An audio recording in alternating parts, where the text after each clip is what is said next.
The places we live have a way of coming to look like us over time. It's almost as if people inject their true nature, those passions and priorities, and all the intimate details of the heart, into the very fabric of the place they call home. Just look at the big cities of the world, and you'll see human nature written into their architecture. The beautiful facades of London, one of the world's leading financial centers, practically drip with wealth and power. The glassy skyscrapers of Dubai stand as an outward expression of an inward love of achievement. When we spend enough time somewhere, we have a tendency to build it in our own likeness. And that's true of the darker aspects of life as well. Think of the number of cities in America with neighborhoods built around social status or ethnic identity, or the bright, attractive lights of Las Vegas surrounded by barren desert, as if that tug of war between our desperation and dreams had come to life. Our cities are a part of us. In some ways, they are us. Cities are often described as being alive, as having a pulse and a heart, and we, the people, are their blood. We personify them to the point where they are indistinguishable from the humans who built them.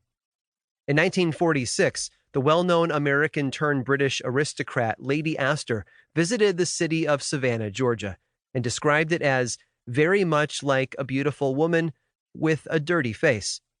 It had an aura about it, something dark and unclean, that seemed to blur the obvious beauty of the place. And maybe she was onto something.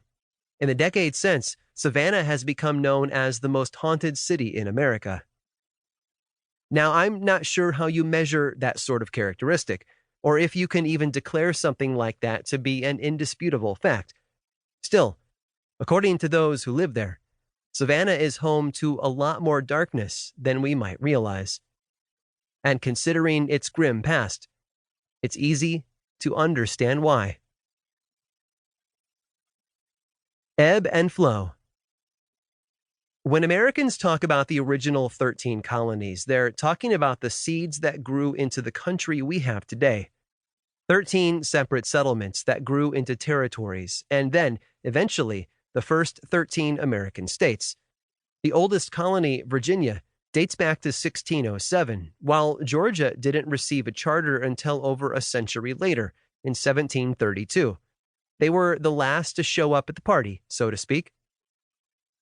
The leader of the Georgia colony was a man named James Oglethorpe, and he had two very specific goals for the settlement there. First, it would be a buffer territory between the other British colonies to the north and the Spanish to the south. And so slavery was actually illegal because Oglethorpe didn't want a colony full of soft, lazy white men. He wanted soldiers. Second, he envisioned Georgia as a new home for the hopeless of England, people who had served time in jail for debt, but were trying to rebuild their lives. Or, as Oglethorpe described them, the worthy poor. It was meant to be a humble community, with smaller estates and more purpose behind the land division. Oglethorpe and his team of 120 colonists arrived on February 12, 1733, and immediately did what English settlers were experts at doing. They approached the indigenous people who already lived there and negotiated for the best land. As a result, those original native inhabitants had to move inland. Shocking, I know. Oglethorpe's prize was a bluff overlooking the mouth of the river, and it was there that he laid the foundation for a new city.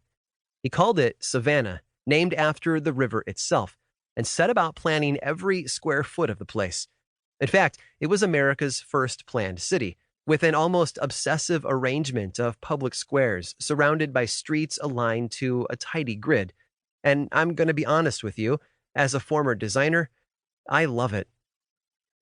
4 decades later, after the colonies broke off from England, Georgia legalized the ownership and forced labor of other human beings, allowing rich white Georgians to build a powerful economy on the backs of slaves. In fact, years later, in 1859, Savannah would be the location of one of the largest sales of human lives in American history. Nearly 450 men, women, and children were sold over the course of 2 days, breaking up nearly 100 families. It's said that torrential rains fell during the entire event, leading those who were trapped in that system to refer to it as the weeping time, as if the heavens themselves were broken by the tragedy of it all.